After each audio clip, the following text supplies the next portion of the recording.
Hi, this is Kurt Stockwell with Well Dressed Walrus. We are a local website design and development company here in Spokane. What we do is build beautiful, usable websites for local businesses. A website needs to be beautiful, it needs to be usable for your users, your customers, and yourself. Contact us anytime.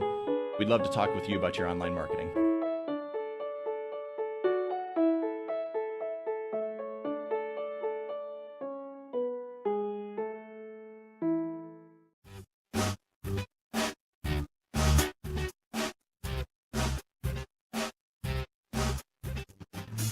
Welcome to Let's Talk Spokane, where host Ryan McNeice seeks out and discusses the latest on a variety of hot local topics. Now, here's your host, Ryan McNeice.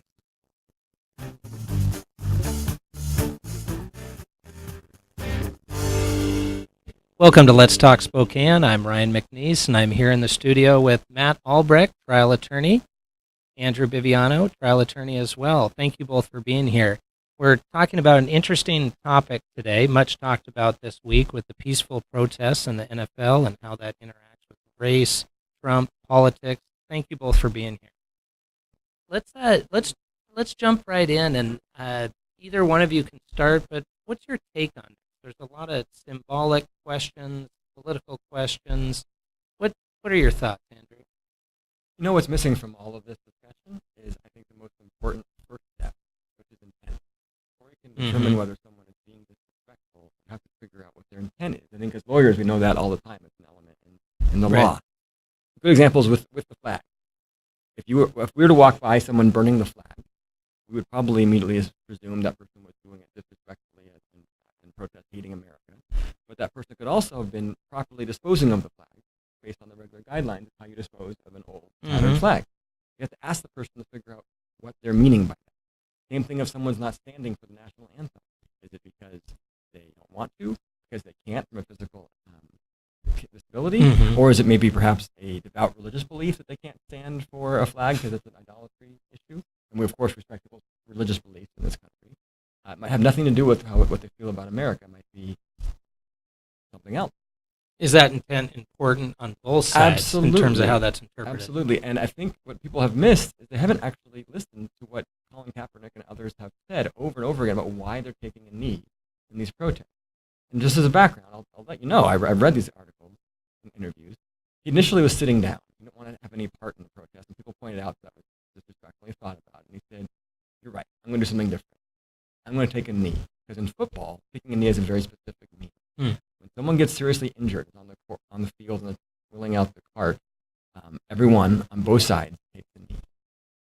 Total respect for the guy who's injured, even if he's the adversary who's trying to bash their brains in the rest of the game. The ironies of football. They take a knee to show that they respect that guy. That's more important than the game, and also to show their concern for his injury. And he says, we are showing that we respect the flag, we respect the country, but we have great concern about the injury that is currently inflicted upon the country, which is that people of color are dying in droves, unnecessarily and without consequences for how they're dying, and we're not paying enough attention to that. This is a crisis that is being ignored, and so recognizing the injury, we're taking a knee while still listening to the national anthem, not turning our backs or spitting or burning the flag. No one's being prevented from doing their own show of respect. But for us, we're going to do both: respect the flag and show concern. And I don't see how someone gets that, sees that, and thinks it's disrespectful. What do you think, Matt? Well, I think that it comes down to the same problem we have a lot of times with communication. So a lot of us start off thinking that what we're communicating is objective, and therefore I looked it up in the dictionary, this is what it means. And since I spoke it this way, this is what it means. For example, the way that Andrew's describing this is that, well, Copernic, some of these other guys, this is what they intend, therefore this is what they mean, that's the speech. The problem is that on the other side of things, what we hear is you are responsible for how your words land. For example, when we talk about President Trump, what he said wasn't directly racist, but it's oftentimes attributed to him in a way that says, wait, it's unfair. The way you're treating people with your language is making them feel like... Might have landed that way. Yeah, that this is actually what must have been intended.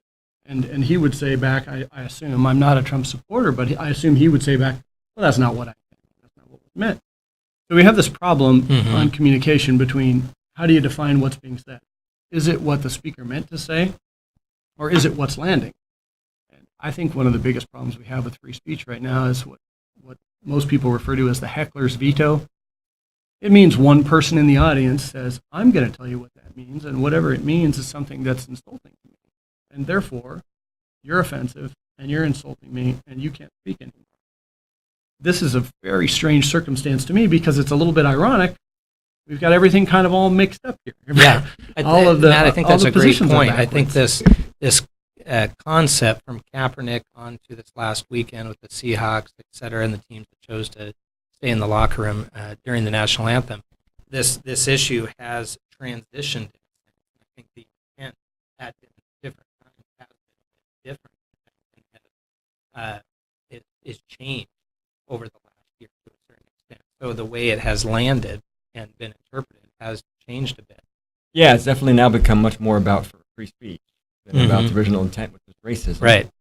But bringing back to Trump, it is fair to make sure that we understand the person's intent, Trump as well. But we do that with Trump all the time. I mean, when you tweet something out, there are droves of reporters clamoring to get further discussion and elaboration. And what did you mean by that? In Charlottesville, he had 4 different press conferences to explain what he meant by the first press conference and the tweets and such. We give him every chance to explain himself. The difference in the NFL is that we've given them the chance, but no one listened. I mean, people still don't know what the original intent was because they don't care. They don't. Well, that's not the only reason. I mean, we also have the same problem when you ask, well, what was the legislature? What were they intending by a certain law? Right. You assume there's a monolith. What did the founders mean by this amendment to the Constitution? Well, the founders, that's not one person. There's a lot of them, and they disagreed about a lot of things. They all might have had different interpretations. So about what they today, meant. you might have people kneeling for the protest last Sunday who did it because they were angry at what Trump said. But that might not have had anything to do with what Copernic originally wanted. So when we say, well, are we listening or not to what was intended, that's where I think there's an interesting dual responsibility for communication. If you really want to be a fully responsible person engaged in a communication, I think Andrew and I both want to do that in terms of having this conversation today. That's why I wanted to join you guys.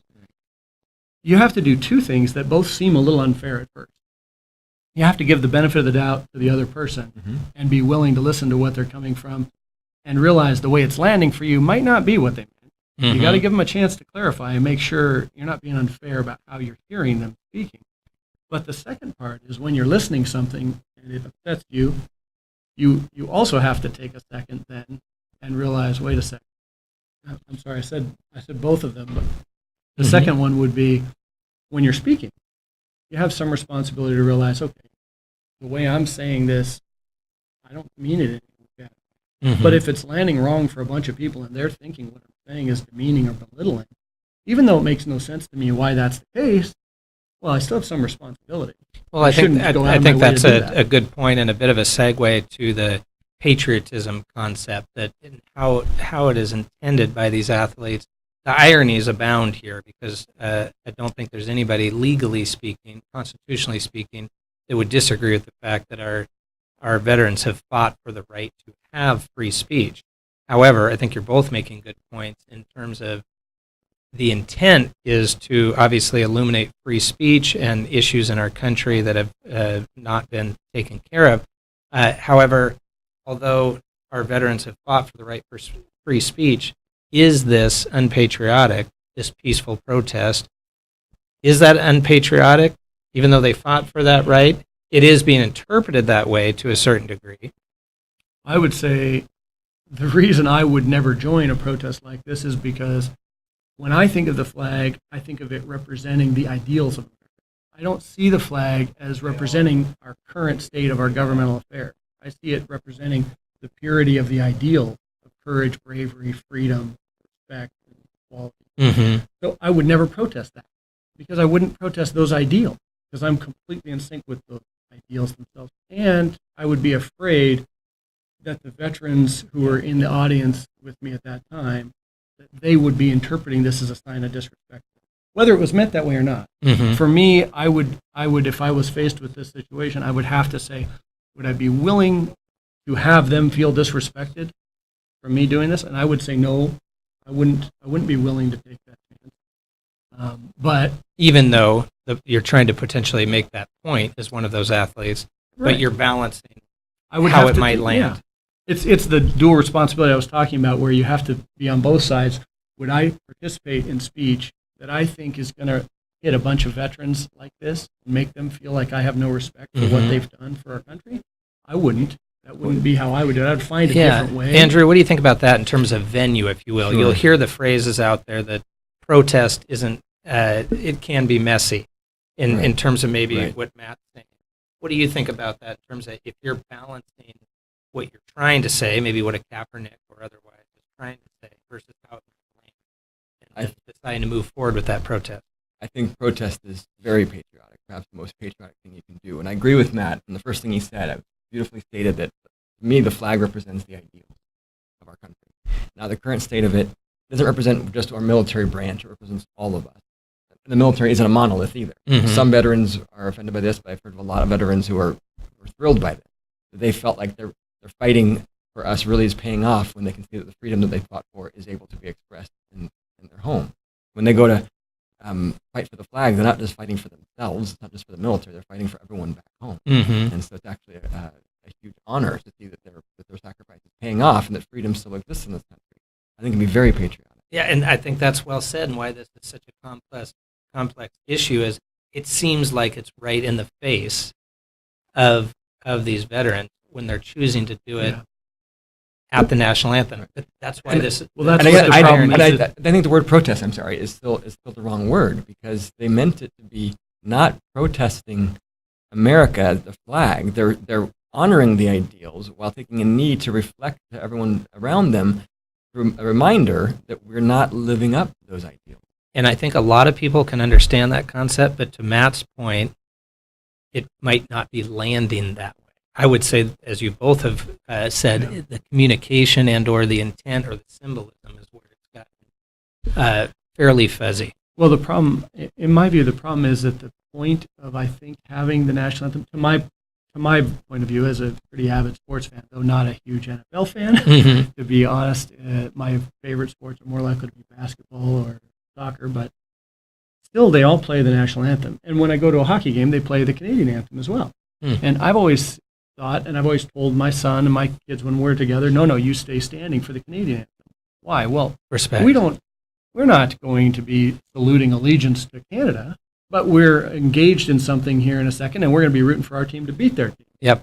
But right now, they're visitors. At the and this outset, we're is going to their respect. anthem, and I'm going to show them the respect they just showed me, and we're all going to have a moment of unity before it really gets started here. I've always viewed it as that is the point. And so that's, I think, the problem with the protesting at that point is the protest, I guess, is against this, maybe, but from their point of view, maybe they see it as some kind of a fake, Mm-hmm. hypocritical patriarchy or patriotism, that it's Mhm. not really the real deal. I can't speak for them, but I can see how they could see that Right. moment differently and how that could seem like this is the right time to come out and protest. I do still have a problem I can't quite get my head around, which I'm trying to understand. When would this protest be done? Because we've never Let's- lived up to the ideal. Let's take a quick break, come right back to that, because I think that is, in fact, an important question. Let's take a quick break, come right back. Thank you very much. I'm Mike Marzetta from Mind's Eye. One of my life's goals is to never grow up, never have to grow up. What could be worse? My wife, Christy, and I had kind of two fundamental values that kind of led to Mind's Eye's creation. We wanted to make the difference in lives of kids, and we wanted to have fun doing it. Mind's Eye Robotics is a high-quality, hands-on STEM education experience. We try to give the teacher a nice high-tech set of tools. We teach the teachers how to implement the curriculum in the lab, and 90% of it is them building, programming, formatting, designing, inventing. We want Mind's Eye to be cooler than Xbox. We want the kids to go there and come home from school every day and go, wow, I did the coolest thing today, and not necessarily know that they've learned all this stuff. Kids are very passionate about it. You can see that they're having fun, they're excited, they're energetic, they're in the zone. I hear a lot of it, how do I get my kids to do homework? Well, you make it fun, and they come in before class starts, and they stay late, and they're not thinking the extra credit. They're thinking, I'm having too much fun, and I can't put this dang project down. It's college level stuff that they're learning. Change and learning are synonymous. this. And if you don't change, you get left behind. You got new companies emerging using new technologies and have a high demand for high skilled labor. They're good paying jobs. It'd be great to just hire some local folk to fill those. I think that we've got that kind of potential here in Spokane. We're graduating some great kids. When STCU supports learning, they're supporting our future. So many other organizations out there are so bottom line profit focused. I think they lose focus on what's important. I see STCU helping the greater community outside of it to get better, to learn, to grow, and to progress. We're here to do good. We're here to help the greater good. We're very proud to be able to partner with STCU to that end. I think what is a better place to help the greater good than with helping kids? I'm Mike Marzetta, and STCU is here for good. Hi, this is Kurt Stockwell with Well Dressed Walrus. We are a local website design and development company here in Spokane. What we do is build beautiful, usable websites for local businesses. A website needs to be beautiful, it needs to be usable for your users, your customers, and yourself. Contact us anytime. We'd love to talk with you about your online marketing.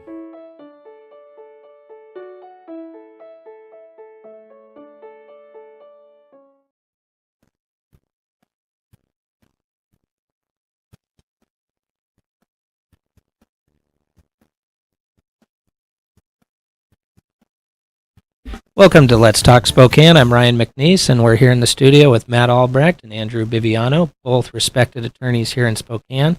And we're talking about the issue of peaceful demonstration, peaceful protest in the NFL. Thank you both.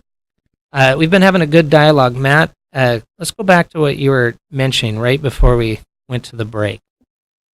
I think what I was asking, the question that I haven't quite got my head around yet as far as the protest and the purpose, I'm trying to appreciate that.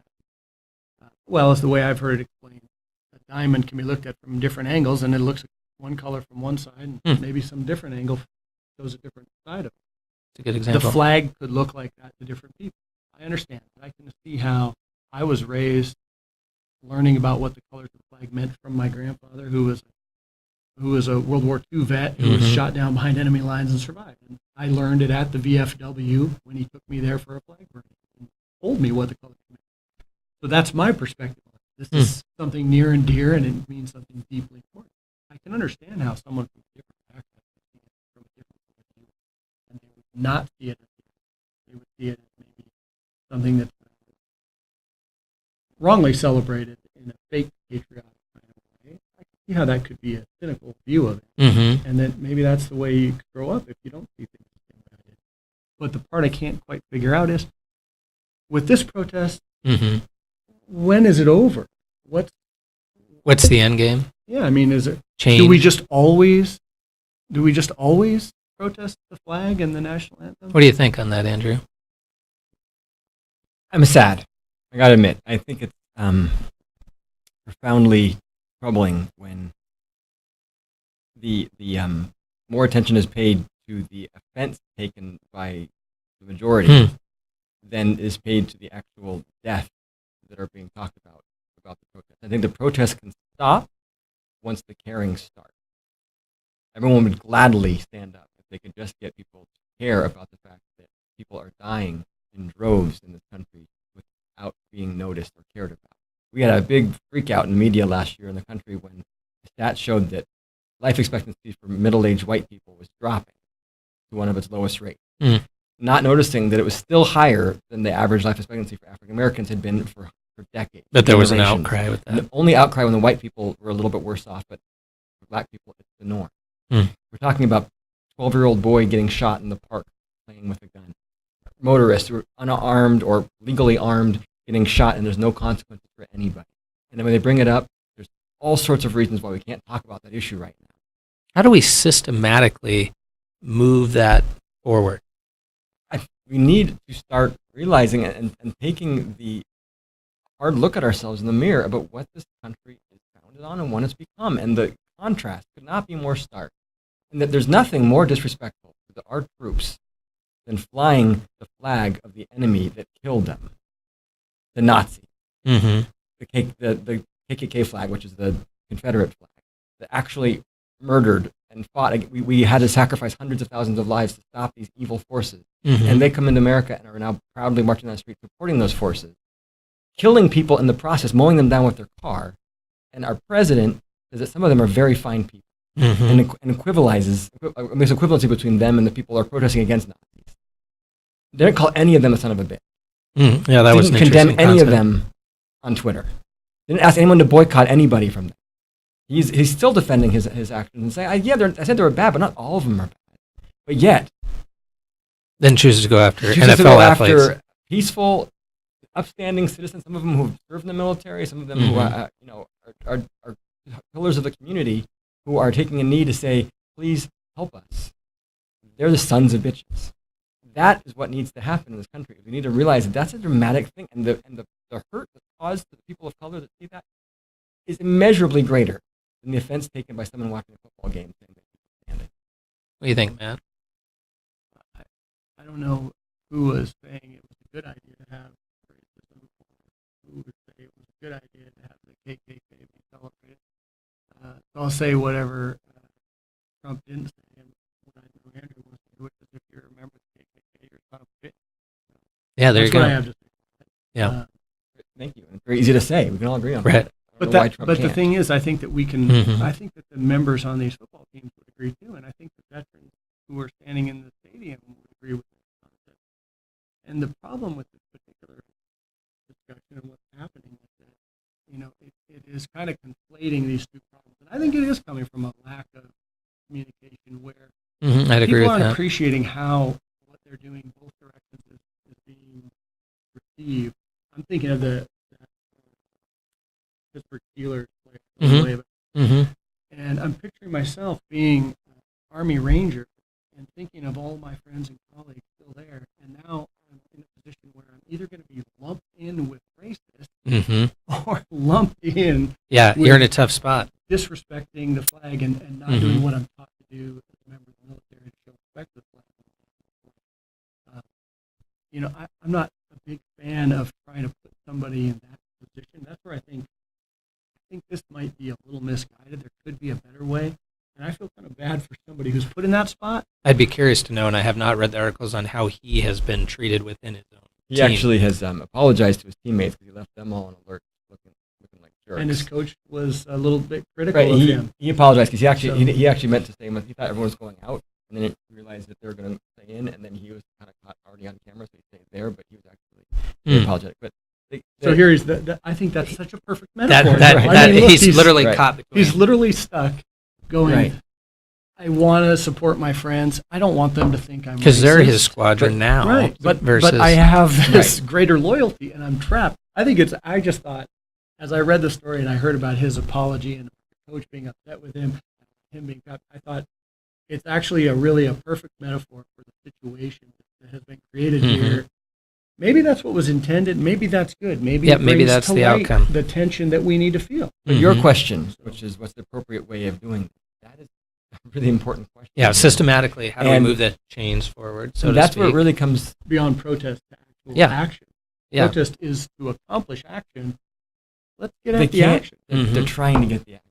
People are trying to get the action, but without public impetus, without public support, the actions don't happen. The bills have been written, they've been proposed. The task forces have been formed. It's just not changing because people don't change unless there's a groundswell of support. Yeah. And when you ask how else should they protest, the answer Yeah. always comes down: you can't do it in the streets. You can't block traffic. You can't criticize the police. You can't do anything that inconveniences anybody else. Yeah. And that's the whole point. To make a That is reaction. the entire Well, point. and that The is what Tea I Party asked at the marches on beginning. Washington. When anyone says anything, it's to get some attention to Mm-hmm. what's going on. And we're talking about lives here. I'm pro-life. And this, I think that lives should come before the hurt feelings of the of people watching NFL games. There are people here that are dying, children, and it doesn't matter about how old. We're talking about a serious social issue, and it only gets talked about when white people are offended by it, not based on the actual underlying crisis that's taking place. Well, and we're only speculating, but what do you think the result will be from this? We're asking the question, is this the right venue? Your response essentially is there a better venue in terms of getting reaction? Clearly, we're talking about, the country's talking about it. So was that in fact the right venue? What do you think, as we're closing here in the last 2 minutes, what do you think the result of this will look like in our country? Action, inaction. Based on I our would be surprised if we saw any serious action result from this thing. The action that we've seen so far is that other teams have come together to show that they have some solidarity, and that the way we tend to do this today is we have this virtue signaling that happens where you have to confirm that you're a member of the right club. Otherwise, you're accused of all kinds of nasty, hateful things. So the tide has shifted, and everyone's taking a knee. If everyone's taking a knee, is it a protest or is it a picnic? I'm not sure if any white players taking the knees yet. Actually, They are. Oh, I think see them so. locking arms. Jerry Jones Oh, I see took what a you're saying. knee. I see them locking and, arms. But I don't They've see many. taken. Well, a knee. Jerry Jones definitely Okay, took a good, knee sorry. and locked arms in that Good. particular game Yeah, with the there Cardinals. have been entire teams that have Right. taken a knee together, including white and black. So at this point, when you have the sole person standing up Mhm. being the protester at this point, That's interesting. you've Who's the reversed the majority? whole Who's the minority situation. in this case? I don't know what else the protest can accomplish. It's gotten a lot of attention, and that's fine. I'm glad that it gets attention for this issue because I'm a civil rights. I'm all in Right. favor of equal rights and making sure people are protected. and have their rights. That's what needs to happen. What it's What supposed can to- happen, I'm not sure. What it's supposed to accomplish is saving lives. Right. What's supposed to happen is that we start making a serious effort to stop the oppression and white supremacy in this country. And I'm afraid that with our history, I'm not incredibly optimistic about that. Mhm. But if we can get the conversation back to that rather than about what Donald Trump wants to change the subject to, maybe we can make some progress. And maybe incremental and slow, but that's how we should be measuring this, not any other way. Well, one step at a time, and I absolutely appreciate you both coming on today. You're both highly respected attorneys here in Spokane, critical thinkers. I appreciate you fleshing out the nuances of this very important issue. Thank you for being here. Thank you very much. for joining us.